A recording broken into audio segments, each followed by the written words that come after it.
maging po yung mga nasa online po na nakikiisa sa amin pong panambahan ngayong umagang ito. So, bago po tayo magsimula, tayo po muna ay manalangin. Aming Ama sa langit, salamat sa iyong salita na buhay, makapangyarihan at hindi po nagbabago. Ang amin pong hiling ngayong umaga, buksan mo ang aming isip upang maunawaan namin ang iyong katotohanan. Buksan niyo rin po ang aming puso upang ito ay tanggapin. At sa pamamagitan ng banal na Espiritu, tulungan mo kami isabuhay ang aming matututunan ngayon sa pangalan ni Jesus. Ang lahat po ng pinagpala ay magsabi po ng Amen. So tayo po ngayon ay patuloy po sa quarter series. No, natapos na po natin yung mga ibang series. Ngayon papasok tayo sa panibagong series ulit, no, ng quarter 2 about growing. Kung last month po, we talk about growing in the Spirit, ito naman growing in the Word. No, so lahat ng pag-uusapan po natin from this Sunday on, ng buong June, let's talk about paano tayo lalago sa pamamagitan po ng salita ng Diyos. So marami pong Kristiyano, gusto po natin lumago. Diba? Gusto natin maging mas matatag ang ating pong pananampalataya at mas maging malapit ang ating relasyon sa Diyos. Mas mabunga yung ating paglilingkod o ministry. Gusto rin natin mas epektibo na tayo po ay saksi ni Kristo. Pero minsan, gusto natin lang yung bunga. Hindi yung dumadaan sa ugat. Okay? Gusto natin yung bunga na hindi yung dumadaan sa ugat. Oo, gusto natin ng breakthrough, pero ayaw natin ng Bible. Gusto natin ng revival, pero walang devotional. Gusto natin ng power, pero walang word. Ang totoo, lumalago po tayo bilang Kristiyano, hindi lamang po sa feelings o emotion po natin. Lalago ang isang Kristiyano sa pamamagitan po ng salita ng Diyos. Kaya po ang tanong po natin ngayong umaga, ano sa tingin mo ang mangyayari sa spiritual life mo kung isang linggo ay wala po tayong Christian content at Biblia ang binabasa lang po natin. Yung Biblia lang ang binabasa natin. Sabihin, halimbawa, in a 1 week, hindi ko umaasa sa mga post sa mga social media. Walang ganon. Ang tinutukan mo lang, talagang basa ka araw-araw. Hindi ka umasa sa gabay sa buhay ni Pastor Ton Calderon.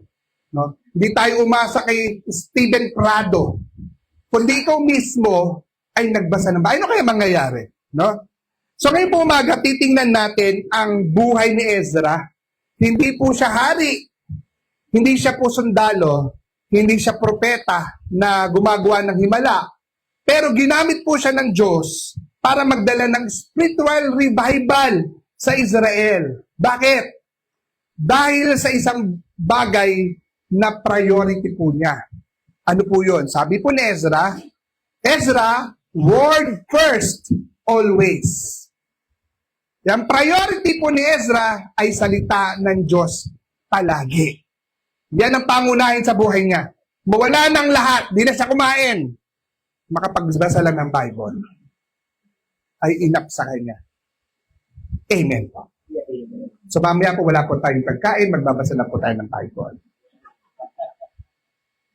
Sabi po sa Ezra 7:8-10, umalis sila sa Babylonia ng unang araw ng unang buwan at sa patnubay ng kanyang Diyos ay dumating siya sa Jerusalem at ng unang araw ng ikalimang buwan, buong sikap na pinag-aralan ni Ezra ang kautusan ni Yahweh upang maisagawa niya at upang maituro niya sa bayang Israel ang batas at tuntunin nito. Makikita po natin dito sa ating pong binasa, may 3 hakbang ginawa si Ezra.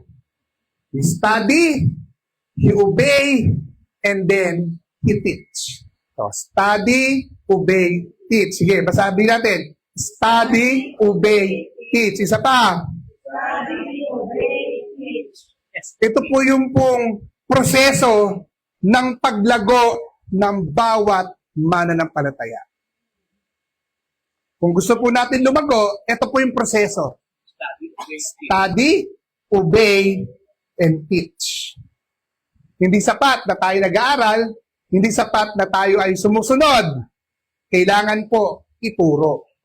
So ito pong konteksto natin na to, bigyan ko po ng mabilisang background, no? So dito po ang Israel, alam po natin, ang Israel, may cycle sila, no? Ng panunumbalik, magkakasala, magsisisi, manunumbalik, magkakasala. So yan po yung cycle nila. Paikot-ikot. No? Dahil nga, ang mga Israel ay ginagamit nila ang kanilang sariling kakayanan. No? At ang kanilang likas na makasalanang likas. Kaya po sila ay patuloy at palagi na nahuhulog sa kasalanan at nalalayo sa husto ng Diyos. Kaya ang Israel po, sa paulit-ulit po na to, no? Dahil paikot-ikot sila, so ang Diyos dumating po sa punto na dinala sila sa pagkabihag sa Babylonia. Dahil sa kanilang paulit-ulit na pagsuway sa Diyos. So nawasak ang Jerusalem, ang templo noon ng panahon ng pagkabihag na ito. So pagkaroon po ng humigit na kumulang-kulang na 70 taon, 70 years. So, humigit kumulang na 70 years na sila po ay nabihag. Tinupad po ng Diyos ang kanyang pangako at pinayagan po ang mga Hudyo na bumalik sa Jerusalem. So, after 70 years na sila po ay nabihag, sila po ay ni-restore kasi nga natutunan na nila na mapatunayan nila na mahirap na walang Diyos. Wala si Yahweh. So sa pamumuno po ni Zerubbabel, naitayo po muli yung temple nila. Kasi, di ba, winasak yun ng kanilang kalaban. So ngayon, itinayo po nila. Ngunit, kahit may temple na, may church na, marami pa rin tao na hindi lubos nakakakilala at sumusunod sa salita ng Diyos. So, hindi pala sapat na may church building. No? Kailangan ng Israel, hindi naman po yung physical building o physical rebuilding, kundi spiritual rebuilding. Kaya po dito, pinadala ng Diyos si Ezra. Isa po siyang dalubhasa sa kautusan ng Diyos. No, isa siyang skriba, no? Parang taga-sulat ng mga propeta. Sila. So si Ezra po. Dumating si Ezra sa Jerusalem upang turuan ang bayan ng salita ng Diyos at ibalik sila sa pagsunod sa kanya.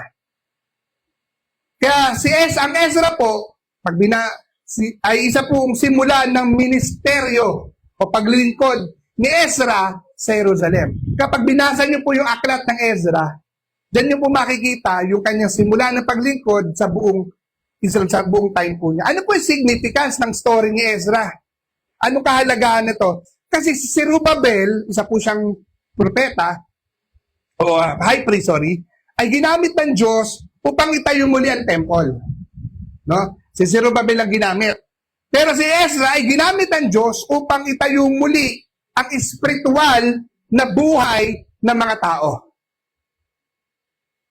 Kaya hindi po siya hari, hindi siya sundalo, isa po siyang guro ng salita ng Diyos.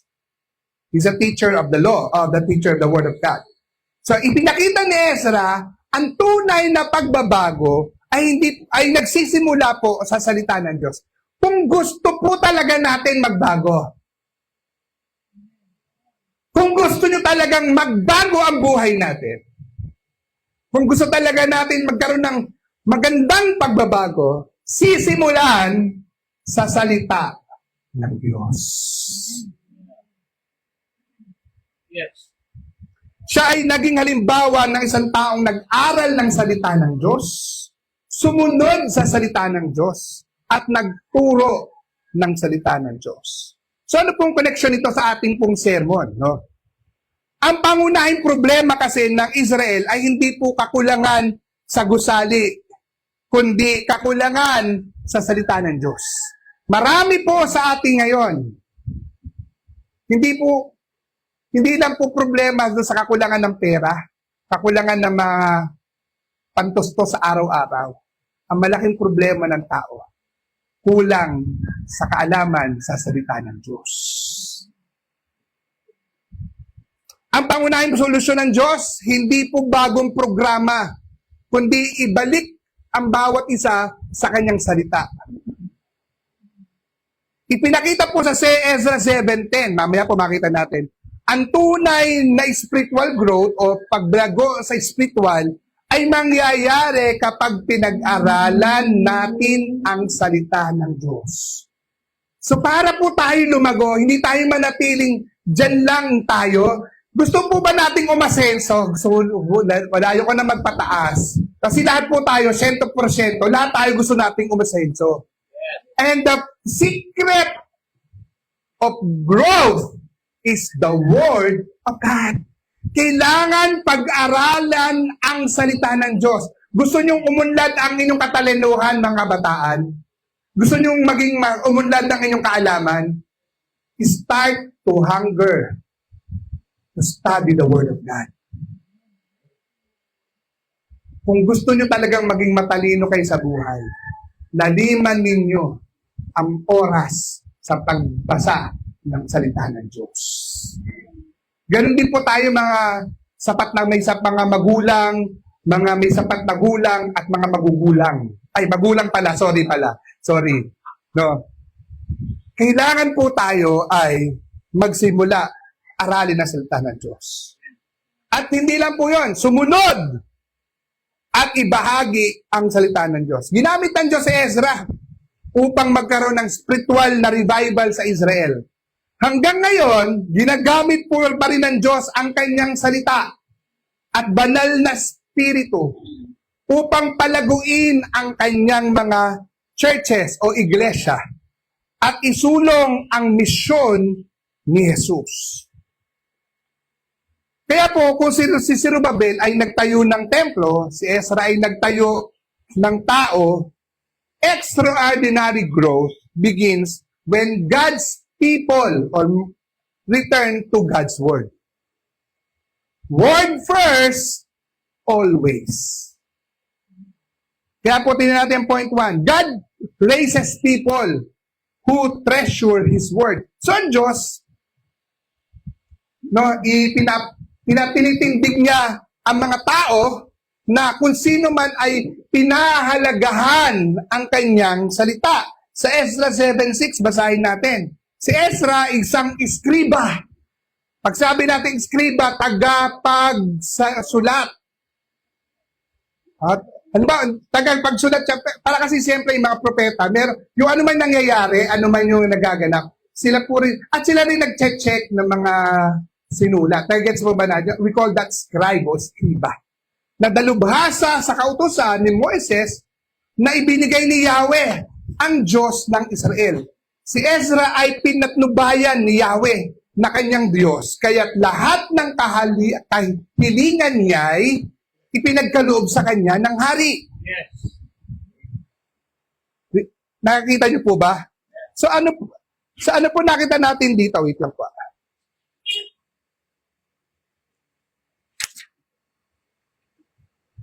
Sa verse 10, tingnan natin. Buong sikap na pinag-aralan ni Ezra ang kautusan ni Yahweh upang maisagawa niya ito at upang maituro niya sa bayang Israel ang mga batas at tuntunin nito. So, makita po natin, bago gamitin ng Diyos ang isang tao, tinuturuan muna niya ito palagahan ang kanyang salita ng Diyos.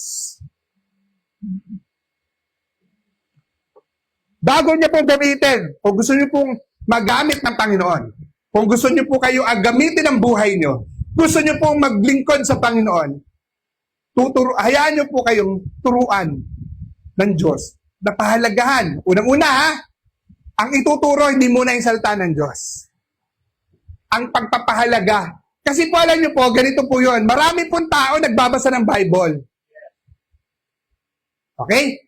Kahit hindi mananampalataya, nagbabasa ng Bible. Kahit kahit ibang mga sekta, nagbabasa ng Bible. Pero ang tunay na nasa Panginoon, pinahahalagahan ang salita ng Diyos. Maaring alam mo, pero di naman mahalaga sa iyo yan. Maaring kabisado mo lahat ng kwento, pero ang tanong, pinahahalagahan mo ba? So yun ang una. Ang unang bagay na pinakilala tungkol kay Ezra ay hindi yung kanyang posisyon, talento o impluensya. Hindi sinabi ng Bible na siya ay mahusay na leader. Hindi rin sinabi ng Bible na siya ay mayaman o siya ay sikat. Ang unang sinabi, si Ezra, isang tagasulat ng bihasa sa kautusan. Ang salitang ginamit na bihasa, ay nagpapakita ng isang taong naglalaan ng panahon upang pag-aralan, unawain, at mahalin ang salita ng Diyos. Hindi po ibig sabihin na marami kang kabisadong Bible, bihasa ka na. Kahit na alam mo na lahat ng lesson ng P41 to 20, kabisado, turong-turo ka na, alam mo na. Hindi po yun magsasabi sa atin na tayo'y bihasa. Ang bihasa ay naglalaan ng oras, pag-aralan, at unawain. Kaya nga po, noong sa midweek insights natin, tinuruan ko kayo methods of Bible study, kung saan ito yung paraan paano mauunawaan ang salita ng Diyos. Naiintindihan po ba natin? At doon din natin maintindihan paano natin mamahalin ang salita ng Diyos. Kaya po hindi naging bihasa si Ezra overnight. May oras, may disiplina, may commitment. Bago siya naging instrumento ng revival, naging estudyante muna siya ng salita ng Diyos. That's the very reason kung bakit lagi po kami nagbibigay sa inyo ng mga every month, meron tayong SOAP. Kasi gusto po ng Diyos, lahat po tayo ay maging estudyante ng salita ng Diyos. Hindi lang po kay pastor yan. Hindi lang po kay leader yan. Bawat isa, nais ng Diyos, tayong lahat ay maging estudyante ng salita ng Diyos. Kapag may board exam, hindi po sapat yung may good intention ka. Diba? Kailangan mag-review. Kapag may marathon, ayan, si Kuya, alam na yung marathon. Hindi sapat yung may desire ka. Kailangan may training. Ganito rin po ang spiritual life at spiritual growth. Hindi tayo lumalago dahil gusto po natin lumago. Kahit gustuhin mo lumago, kahit gusto mo maging magamit ng Panginoon. Lalago po tayo habang inilalagay natin ang ating sarili sa salita ng Diyos. Lahat po tayo dito, kahit po si Pastor, ay OJT. On the job trainee. Magiging dalibhasa tayo, magiging bihasa tayo. Habang tayo ay ginagamit ng Diyos. Habang ikaw ay nagpapagamit dahil ikaw ay nag-aaral. Tama ko ba? Kasi habang nagpapagamit, napipilitan kang aralin. Diba? Napipilitan mong basahin. Napipilitan kang unawain yung ituturo mong T40. Are we getting the point?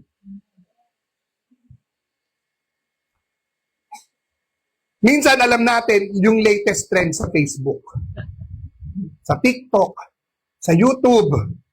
Alam natin ang latest chismis. Alam natin latest issue. Pero kapag tinanong, anong binasa mo talata ngayon linggo? Napapaisip tayo. Hindi po masama ang social media. Pero kapag mas marami tayong oras sa screen kaysa sa scripture, may problema tayo sa priorities. So, ang mahalaga pong tandaan po natin, no? Hindi lang si Ezra ang kumikilos. Ang Diyos po mismo, kumikilos siya. Kaya po paulit-ulit sa Ezra 7 ang katagang, sapagkat sumakanya ang mapagpala at makapangyarihang kamay ni Yahweh. Ipinakita nito na ang pagnanais na lumalim sa salita ng Diyos ay gawa rin ng biyaya ng Diyos. Lalalim tayo, hindi po dahil sa ating karunungan, kundi sa biyaya ng Diyos. Ang magkakanob sa inyo, habang binabasa mo ang Bible, hindi ikaw, kundi ang Panginoon. Amen po ba doon? So nagkakaroon po tayo ng pagkanais na makinig. Yung pagkanais na hindi nyo napapansin, dati wala naman kayong pakialam dito, naririnig nyo nga yung tinig ko dyan.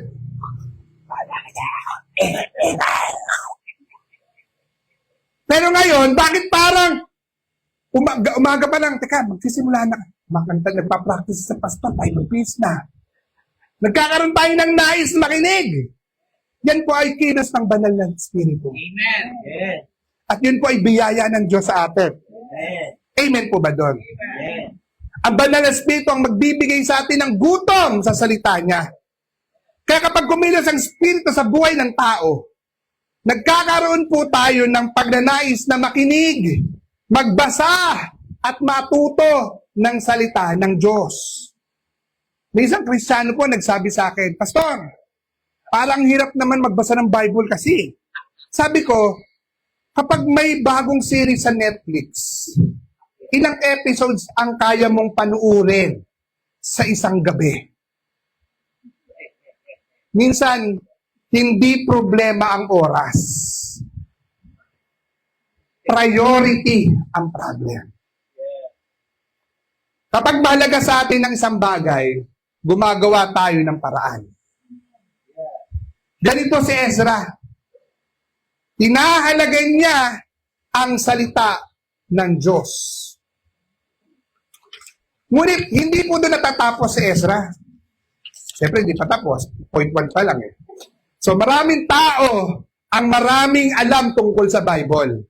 Maraming verses ang kabisado. Maraming notes sa notebook habang nagputuro si pastor. Pero hindi iyon ang tunay na sukatan ng spiritual growth. Wala na nagsulat. So, kaya makita natin ang susunod na hakbang ni Ezra. Hindi lamang po niya pinag-aralan ng salita ng Diyos. Sinunod niya po ito. Kaya point 2, God transforms people who obey His word. Pinag-aralan, no, sabi sa verse 10, no? Pinag-aralan ni Ezra ang kautusan ni Yahweh upang sundin ito at ituro sa Israel ang mga tuntunin kautusan. So, ang tunay po na paglago ay hindi po nasusukat sa dami ng alam natin sa Bible, kundi sa dami ng nasusunod natin sa salita ng Diyos. Amen. Kaya nga sa SOAP, may application. Pagsasabuhay. Can we say amen to that? Pansinin po natin ang layunin ni Ezra. Sa pag-aaral ng Diyos, hindi para po maging matalino, no? Sorry pala.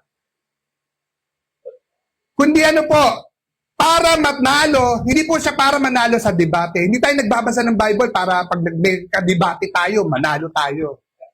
Hindi para magkaroon ng maraming sermon notes. Ang sabi ng talata, pinag-aralan ni Ezra ang kautusan ni Yahweh upang sundin ito. Sa Hebrew po yung word na sundin, no? Hindi lamang po alam sa isip. kundi isinasabuhay araw-araw. Yes. Kaya po mga kapatid, no, ang Biblia hindi lamang po para pag-aralan. Ito ay para sundin. So bago siya nagturo sa iba, hinayaan niya muna na baguhin ng Diyos, baguhin siya ng salita ng Diyos ang kanyang sariling buhay. Parang reseta ng doktor. Di ba? Kung gaano kaganda, hindi po yung, kahit gaano kaganda ang reseta, hindi ka gagaling kung babasahin mo lang yung reseta. Yes. Amen? Kailangan mong inumin yung gamot na nireseta. Ganito rin po ang salita ng Diyos. Hindi sapat na alam natin ang utos ng Diyos. Kailangan natin itong sundin. Marami ang nakakaalam na dapat magpatawad. Marami pero may kinikimkim na galit. Marami sa atin ang nakakaalam na dapat manalangin. Pero bihirang manalangin. Marami nakakaalam na dapat magbahagi ng pananampalataya, pero nananahimik sa kanilang pananampalataya. So ang problema, hindi yung kakulangan sa kaalaman, kundi kakulangan sa pagsunod. Sabi po sa James o Santiago 1:22, sabi diyan, mamuhay kayo ayon sa salita ng Diyos at huwag maging tagapakinig lamang dahil dinadaya ninyo ang inyong sarili kung ganon. Sinasabi po ng Santiago na posible pa lang makinig ng sermon ang bawat isa bawat linggo. Pero hindi nababago. Yes. Posible pa lang marami tayong alam, ngunit maliit pa lang o kukunti pa lang yung ating nasusunod sa Diyos. May isang estudyante po sa akin, nagsabi, Pastor, nabasa ko na po yung Bible eh. Ilang beses na, mula Genesis to Revelation, ilang beses na nababasa. Sabi ko sa kanya, alam mo, napakagandang bagay yon. Pero, ang mas mahalagang tanong ko sa iyo, ilang beses nabasa ng Bible ang buhay mo? Ilang beses sumalamin yung binasa mo sa buhay mo? Amen? Kasi kung basa lang, at hindi mo nakikita sarili mo, parang humarap ka sa salamin na hindi mo tinignan na mukha mo. O nakita mo, pero wala kang ginawa. Hindi lang po natin binabasa ang salita. Hinahayaan po kasi natin itong siyasatin at baguhin tayo ng salita ng Diyos. Ito po yung trabaho ng banal na spiritu. Dito pumapasok yung mahalagang gawain ng banal na spiritu. Kasi po, hindi natin kayang sundin ang salita ng Diyos. Kaya pinag-aaralan natin every Wednesday. Dahil meron tayong kalikasan ng di ba? Makasalan ng kalikasan kasi likas po tayo makasalanan. At wala talaga tayong dahil po doon, wala tayo lahat kakayanan gumawa ng mabuti at masunod ang Diyos. Amen po ba doon? Kaya doon papasok ang Espiritu ng Diyos, ang banal na Espiritu.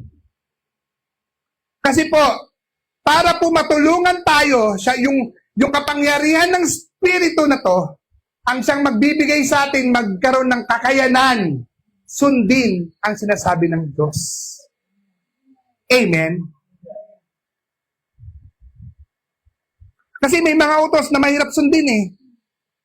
Totoo lang. That's the reality. Kasi nga, likas tayong makasalanan, likas tayong corrupt. corrupted talaga ang ating buong sistema ng pagkatao natin. Kaya mahirap sa atin magpatawad. Mahirap sa atin magpakumbaba. Mahirap magtiwala sa gitna ng problema. Yung mahalin, yung mahirap mahalin. Ngunit, subalit, datapwat, ang Espiritu ng Diyos ang nagbibigay ng kapangyarihan upang maisabuhay ang salita ng Diyos. So, hindi tayo gagamit sa sarili nating kakayanan, kundi sa pamamagitan ng kapangyarihan ng Espiritu Santo. At yun po ay ayon sa biyaya ng Diyos. Kaya po tayo lahat ay sa biyaya lang ng Diyos nabubuhay bilang mananampalataya. Walang makakapagsabi sa atin na dahil malakas ako. No! Even I myself, as your pastor, is a frail human. Pero, umaasa sa biyaya at tulong ng banal na Espiritu. Amen. Can we say amen to that? Amen. Hindi lang niya tayo tinuturuan na katotohanan. Binibigyan niya tayo ng lakas upang sundin ito.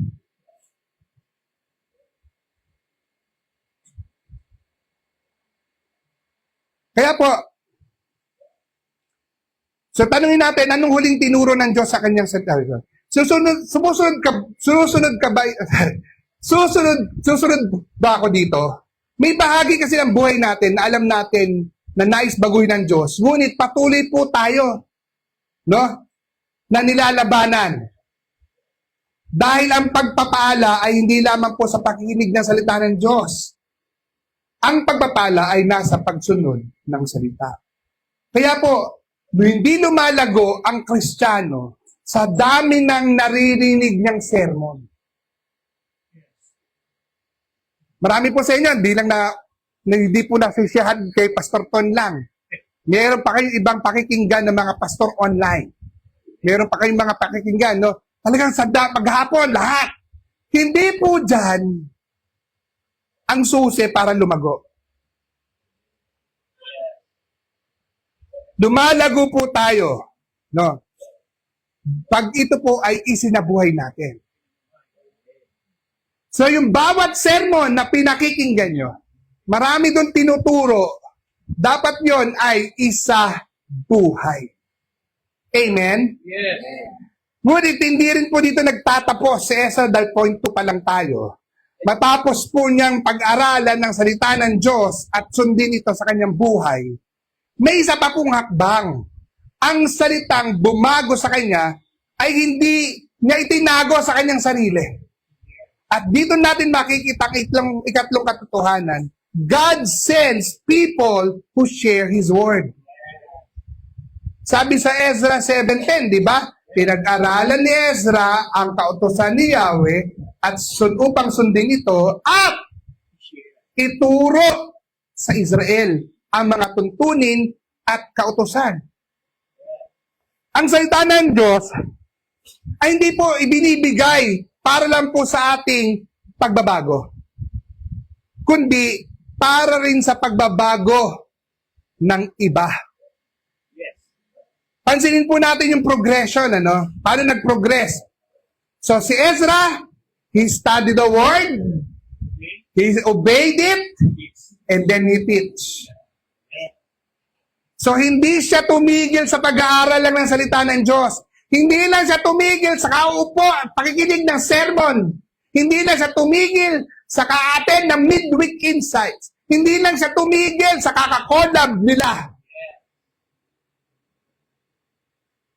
Hindi siya tumigil sa pagsunod. Ang natural na bunga ng kanya pong paglago ay ang pagbabahagi ng salita ng Diyos.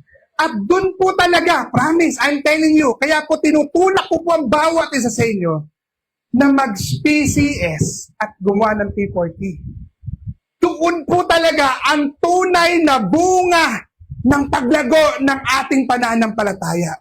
Kapag po kayo ay nag-aalaga na rin ng kapwa mananampalataya. If you do life on life discipleship, buhay sa buhay. Naiintindihan po ba natin? Naiintindihan po ba natin? Ito po ang dahilan kung bakit ipinadala siya ng Diyos sa Jerusalem. Hindi para magtayo ng gusali.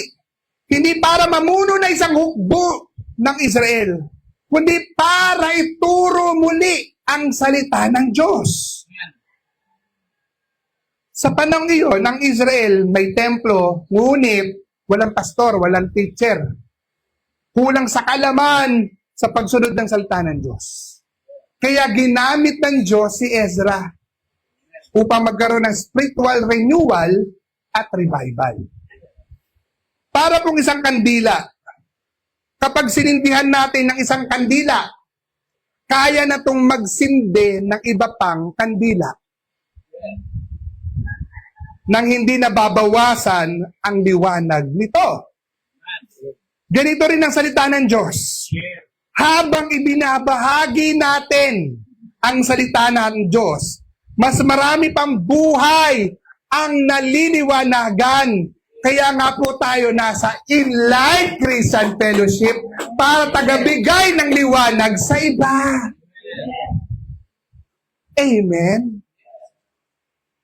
Can we say amen to that? Maraming Kristiyano ang gustong lumago, pero minsan ang susunod na akbang ng paglago ay hindi po yung panibagong seminar, panibagong Bible study. Minsan, ang susunod po na akbang ay magbahagi ng natutunan niya sa iba. Kapag tinuro mo ang natutunan nyo, mas lalo po itong ninyong mauunawaan. Kaya po sa totoo lang, ito po danas ko po at I can tell you, hindi lang pagiging pastor, hindi lang po nagtuturo ng Bible, even po na nagturo ko ng colleges o high school, nakita ko po talaga, kasi habang po ako yung di ba sino po kayo pag kayo nag-college, matagal ka nang hindi na, malilimutan nyo po, marami naman yung malilimutan. Ang dami-dami nyo na po parang, pero pag nagturo ka, alam mo yon, marerefresh ka, at hindi na marerefresh ka, lalalim mo, kasi dating alam mo lang yung tinuro natin. Ngayon kasi meron ka ng practical sa buhay, meron ka ng experiences, mas lumalawak. Kasi na-apply mo yun, alam nyo, mas na-enhance yung alam mo. Kaya pag nagturo po kayo, mas lalong lalawak ang pagkaunawa ninyo sa salita ng Diyos. Yeah. Magugulat kayo po mismo, promise, I'm telling you. Kasi unang-una, magre-review ka.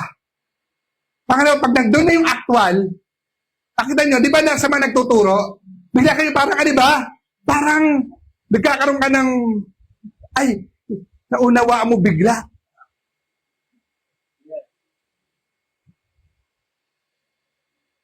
Kaya sa totoo lang, napakasarap magbahagi ng salita ng Diyos. Nakakatalino, nakakagaling. Naiintindihan niyo po ako? Nakakalalim. Can you say me to that? Kaya po, mga kapatid, no? Ito po yung trabaho ng, kaya po, sa totoo lang, sabi po dito ng Panginoon dito, kapag tinuro na yan, mas lalo po natin itong naisa sa buhay. So pagdating po ng bagong tipan, no? Ito rin po yung ginawa ni Jesus. Ang sabi niya, kaya't humayo kayo at gawin ninyong alagad ko ang lahat ng mga bansa. Bautismuhan sila sa pangalan ng Ama, ng Anak, at ng Espiritu. At, ano po? Ano po? Silang sumunod sa lahat ng pinag-utos ko sa inyo. Pansinin po natin yung utos ni Jesus.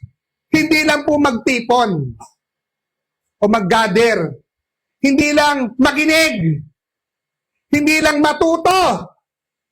Ang sabi niya, humayo kayo, gumawa ng alagad, at magturo. So kaya po tayo pumupunta sa mga lugar-lugar. Ayan dyan, grupo ni Mayor, taga-kalampag, taga-bukas ng ating mga gawain. No? Hindi na po para sila magkaroon ng mga gawain doon. Kundi ano po ang gusto ng Diyos? Gumawa ng alagad. Kaya po nandito po yung T40 process natin para po magkaroon tayo ng, yun po yung paraan natin para magkaroon ng alagad. Amen. Amen. At sila po magtuturo. Kaya lahat dapat nagtuturo. Can we say amen to that? Yes. Ang mission ni Ezra noon, hindi po ihatid ang salita ng Diyos sa Israel. Ang mission natin ngayon ay ihatid ang ebanghelyo ni Kristo sa mundo. Hindi rin po ito kayang gawin sa sarili nating lakas. At lang. Kaya yung iba, nahihirapan magsimula. Kasi nga, kapag iisipin mo sarili mo, hindi mo kaya. Pag inisip mo, yung alam, diba, napipigilan. And that's very normal and it's really normal at totoo po yan, realidad po yan. Pero hindi po tayo aasa dun sa kakayanan natin. Hindi tayo aasa dun sa alam lang natin. Amen po ba doon? Sabi po sa Aklat ng Gawa, makita natin, nang mapuspos ng banal na spirito ang mga mananampalataya, naging matapang silang magbahagi ng salita ng Diyos. Sa pag-aralan natin to, di ba? Ang Espiritu Santo ay hindi lang po nagbibigay ng kaalaman. Nagbibigay din po siya ng katapangan para magsalita tungkol sa Diyos. So yung tapang mo, hindi nang gagaling sa iyo. Ito pong pagtayo ko ito, hindi naman nanggagaling din sa akin. Ito'y nanggagaling sa biyaya at spirito ng Diyos. Amen. Tingnan niyo po, sabi sa unang, ulitin natin, Gawa 1:8, ngunit tatanggap kayo ng kapangyarihan pagdating ng Espiritu Santo at kayo magiging mga saksi ko. Ang parehong Espiritu na kumilos kay Ezra ay kumilos din sa iglesia ng early church ni Jesus. At yun din po ang kikilos sa buhay mo. Amen. Yung sa Baritanas, sa John 4, hindi po natapos ang Bible School. Yung pong Samaritana kinatagpo ni Jesus, no? Para magbahagi ng ginawa ni Jesus. Ang babaeng Samaritana na to, no? Pero dahil nakilala niya si Jesus, marami ang lumapit kay Kristo. Kasi pag uwi niya sa lugar, ipinakilala niya si Kristo. Amen? Minsan, hindi po hinahanap ng Diyos ang pinakamagaling. Ang hinahanap po niya, yung handang gamitin. So, tanungin natin ang sarili natin. Sino ang tao na maari mong maimbitahan sa church? Sino ang maari mong makausap tungkol kay Jesus ngayong linggo? Sino ang maari mong i-disciple o samahan sa pananampalataya? Maaring hindi tayo itinawag na maging Ezra ng buong bansa. Pero lahat tayo ay tinatawag na maging saksi ni Kristo Jesus sa ating pamilya, sa ating kaibigan, opisina, kaklase, at sa ating pong komunidad. The Word of God was never meant to stop with you. Hindi po yan inintensyon na hanggang sa iyo lang. Kapag ang salita ng Diyos ay tunay na bumago sa atin, natural po natin itong maibabahagi sa iba. Amen po. And last point. Ay, salamat, Pastor. Last point na. Kaya po sa buhay ni Ezra, no? Kaya point 4 po natin. God's hand empower people who live by His Word. Ito meron tatlong verse tayong babasahin. Sa verse 6, binasa natin kanina, sapagkat sumakanya ang mapagpala at makapangyarihang kamay ni Yahweh na kanyang Diyos. Verse 9, sapagkat sumakanya ang mapagpala at makapangyarihang kamay ng Diyos. Verse 28, pinalakas ako ni Yahweh na aking Diyos, kaya't nagkaroon ako ng lakas ng loob. Kapag po inuna natin ang salita ng Diyos, mararanasan po natin ang makapangyarihan at paggabay ng Diyos sa ating buhay. Kapag inuna nyo pong sa buhay nyo, prioritize ninyo ang salita po ng Diyos, mararanasan nyo po yung gabay ng Diyos. Napansin ba ninyo, paulit-ulit yung tema sa Ezra 7, hindi lang si Ezra ang bida. Hindi lang ang kanyang disiplina ang bida. Hindi lang ang kanyang kaalaman. Paulit-ulit po na binanggit ang mapagpala at makapangyarihang kamay ng Diyos ay sumanya.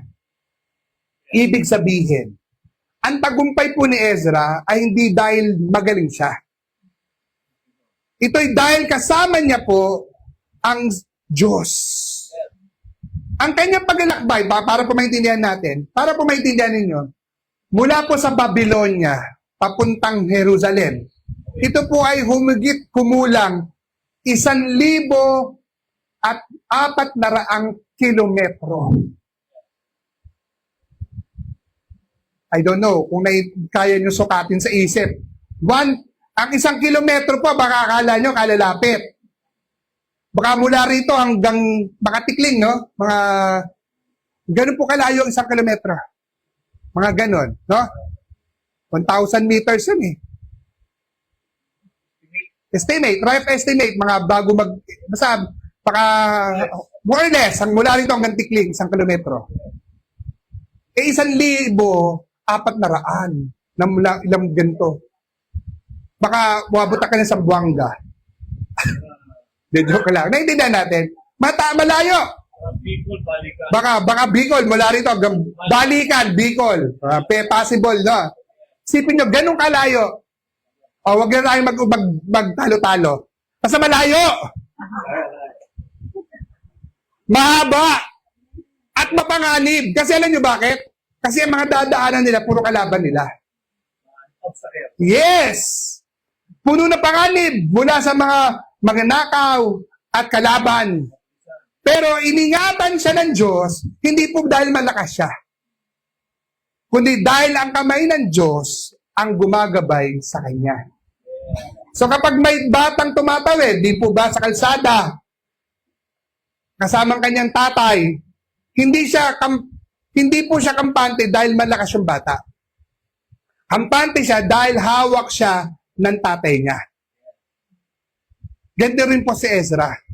Hindi siya nagtitiwala sa kanyang kakayahan. Nagtitiwala siya sa kamay ng Diyos.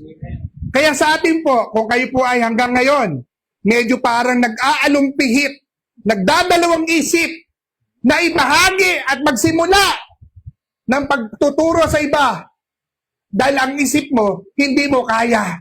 Dahil sa isip mo, wala kang kakayanan. Dahil sa isip mo, baka marami kang kinatatakutan. Si Ezra, nagtiwala sa kamay ng Diyos. Amen. Ang tanging paraan lang, pagtiwalaan mo, nasa sa iyo ang kamay ng Diyos. Can you say amen to that? Can we say amen to that? Kaya po, sa previous points natin, napansin natin yung flow ng kabanata. Pinag-aralan ni Ezra ang salita, sinunod ni Ezra ang salita, itinuro ni Ezra ang salita. At habang ginagawa niya ito, naranasan niya ang kamay ng Diyos. Ganito rin po tayo sa Christian Life Christian Fellowship. Hindi po dahil magaling ang pastor ninyo. Hindi po dahil marami tayong pera. Hindi dahil kung ano man meron sa likod natin. Wala po. Dahil umaasa lang po tayo sa kamay ng Diyos. Can we say amen to that? Can we say amen to that? Maraming Kristiyano ang gustong maranasan ng kapangyarihan ng Diyos. Pero minsan, nakakalimutan po natin na ang kapangyarihan ng Diyos ay madalas nararanasan sa landas ng pagsunod. Gusto po kasi natin makakita muna tayo ng himala bago sumunod. Mararanasan mo ang himala kung susunod ka. Sa iyong pagsunod, nandoon ang himala na hindi nakita ni Nora Honor. Yes. At sabi niya kasi, walang himala. Ganito rin po ang nangyari sa mga alagad. Bago sila sinugo ni Jesus sa misyon, pinuspos muna sila ng Espiritu Santo. Kaya di ba sa Gawa 1:8, ngunit tatanggap kayo ng kapangyarihan pagdating sa inyo ng Espiritu Santo at magiging saksi ko kayo. Ang parehong Diyos na gumabay kay Ezra ay siya rin Diyos na gumabay sa mga apostol at siya rin Diyos na gumagabay sa atin ngayon. Amen. Hindi tayo tinawag ni Jesus na gawin ang kanyang misyon sa sarili nating lakas. Ibinigay niya ang banal na Espiritu upang tayo palakasin, gabayan, at gamitin para sa kanyang layunin. Ito may nagsabi, hindi po dito. Pakakala, puro naman may nagsabi si Pastor. Totoo naman, marami po kasi nagsasabi sa akin, hindi lang naman po ako dito nagpastor. Naalala ko lang. May nagsabi, no, Pastor, parang di ko po kayang ipinapagawa ng Diyos sa akin. Ang sagot ko po sa kanya, aba, tama ka. Hindi mo talaga kaya. Dahil ang Christian life po ay designed para kayanin, hindi para kayanin mag-isa. Hindi po yan dinisenyo na para sa sarili nating lakas. Kaya natin ito dahil po kasama natin ang Diyos. Kung kaya mo lahat, sa sarili mo lakas, aba, baka hindi mo kailangan ng biyaya ng Diyos. Pero pag dumating po tayo sa punto na sinasabi mong, Lord, hindi ko na po kaya. Lord, hindi ko po talaga kaya eh. Doon po madalas nagsisimula kumilos ang kanyang kapangyarihan. Amen.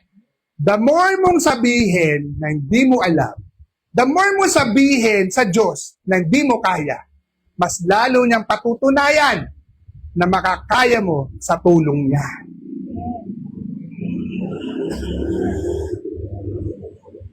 Marahil, may ilan po sa atin ngayon nahihirapang maging tapat sa Diyos. Nahihirapan pong magbahagi ng pananampalataya. Nahihirapang sumunod sa isang utos ng Panginoon. Nahihirapan harapin ang isang pagsubok. Ang paalala po ni Ezra sa chapter na ito, hindi mo kailangan harapin ang lahat ng itong mag-isa. Ang Diyos na gumabay kay Ezra ay siya rin po ang Diyos na kasama mo ngayon. Amen. Ang kanyang kamay ay sapat, ang kanyang biyaya ay sapat, ang kanyang espiritu ay sapat. Kaya when God's word becomes your priority, God becomes your confidence. Hindi si Ezra ang sikreto ng revival. Ang Diyos ang sikreto ng revival. Kaya po sa buong nakikita po natin yung apat na hakbang, no? So si God raises people, diba? Who treasures His word. God transforms people who obey His word. God sends people who share His word. And God empowers people who live by His word. At ang bawat hakbang, hindi si Ezra ang sentro. Ang Diyos ang sentro. Kaya mensahe para sa Inlight Christian Fellowship. Ngayong umaga ng unang linggo ng June ay malinaw. Word first, always. Kapag inuna natin ang salita ng Diyos, kumikilos ang Diyos sa pamamagitan ng kanyang banal na espiritu upang baguhin tayo at gamitin tayo para sa misyon ni Jesus. Extraordinary living starts with an extraordinary God. Extraordinary growth starts with extraordinary Word of God. Amen.